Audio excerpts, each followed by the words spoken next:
Hello and welcome back to episode 11 of Unknown to World Known.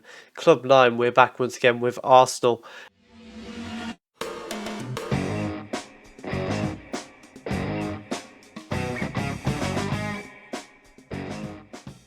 So, since you were last with us on the opening day, we had a 3-1 win against Leeds United. We then swept aside Watford with a 3-1 win. We had another ball draw with Wolves, similar to the end of last season, 0-0.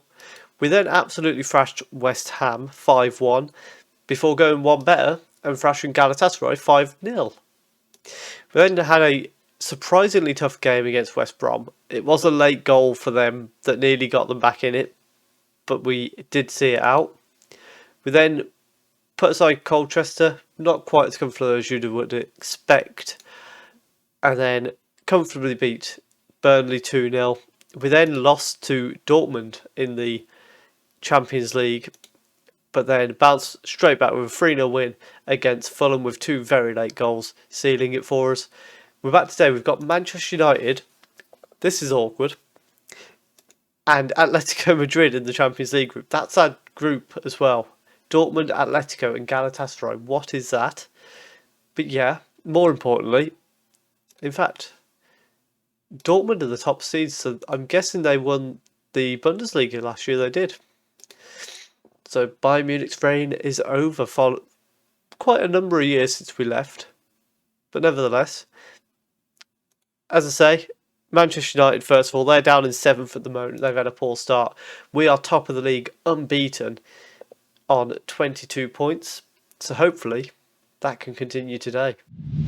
And with the players questioning my loyalty, the lineup for today is Blell in goal, Velez, Erling, Santoni and Jadil as the back four, Gafner as the holding midfielder, Diallo and Beisman behind him, Molinas on the right, Boysen on the left and Morris as the sole striker. Yeah, we're going to tell them pick up where we left off. Obviously we've had this really good start. Let's hope it continues. Throw in early on for Manchester United. Ditloff, our former Bayern Munich player of course, plays it back to Kim Woo something or other. Ditloff gets a shot off and Blell with a good save to his right hand side, but danger's not over. It's a corner now. Margetson sends it towards the far post. Erling heads away and Boysen was bringing that down as the highlight ended. Corner for Manchester United now. Margetson from the other side and it's been brought down by Reckles.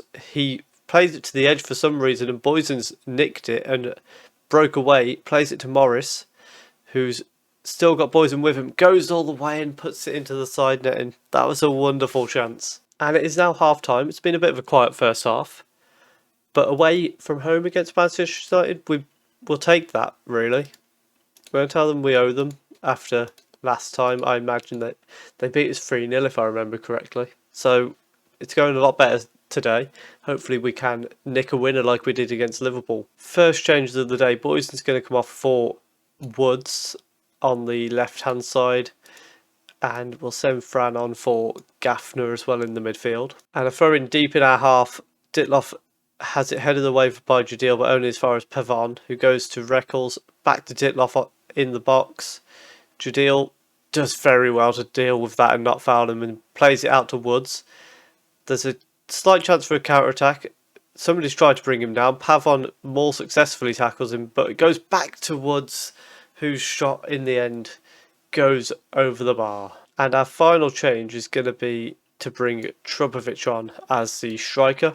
And away from home against Manchester United, we have picked up a draw. That's a pretty good result, I would say. We largely held our own. If you look at the stats, it was very even. Shots slightly edged towards us, possession slightly edged towards them. But a very even game. I think a draw is probably the fair result. And it's a good result for us as well. Drawing away from home against one of your title rivals, you can never complain too much. Let's go and see if we can get a result against Atletico and really secure our place in the top two of the group.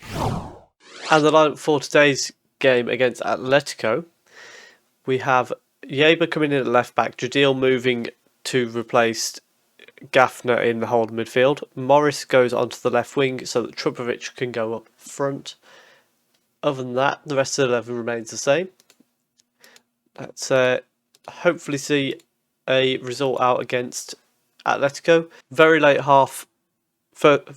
first half highlight, I should say, as Atletico break it away to Gunderson and Petrak coming in from the right. He goes past Jadil through for, I'm not going to attempt that name, and he's put it in the back of the net. Casper. And from being in their third to conceding within a matter of seconds, that is very disappointing. Especially when really Petrak has just ran all the way through and then slotted his man through, and Jaeber wasn't really alive to it. Disappointing way to go in at half time. Unless we score from this corner, and Trubovic has hit the bar. Well, what an end to the half that nearly was. There was nearly 2 goals in injury time. But unfortunately, we didn't get as. We're going to tell them we expect a lot more. And we're going to have a quick look here. We're going to have to go to positive. And maybe lower tempo might help us break them down a little bit more. We're going to send Boysen on for Morris, who's having a really poor game so far. And Imaz on for Diallo. And hopefully in the last 20 minutes or so, they can make an impact. And now we're down to the last few minutes. We're going to send Gafner on for Jadil in the holding mid, but I don't think we're going to find a way out of this, unfortunately. And unfortunately, we don't find a way out of it. And perhaps even worse, we didn't even get a highlight in the second half. The whole game was pretty boring. We had 2 highlights that both came right at the end of the first half, so apologies for that. If I had more time, I'd show you another game instead of that and just tell you how bad it was. But unfortunately, I don't have that time available to me. So, sorry about that. But what we will do next, I think we'll come back for the end of the group stage, unless the Galatasaray game is going to mean qualification or elimination. We'll be back for the Blackburn and the Dortmund games in December. We're going to go through quite a long run. You don't need to see much of the league, I don't think, really, at this stage. We're over 150 episodes into the series. Obviously, 11 episodes in at this club. You don't need to see that much detail. So we'll be back with the final game of the group stage. Hopefully that's where a result will see us qualify. And hopefully Galatasaray won't have already caused our elimination. If you have enjoyed that, please do leave a like down below. Comment your prediction for the end of the group stage. And also, is this the year we're going to win the Premier League? Let me know what you think. Subscribe if you're enjoying the series. And thank you very much for watching.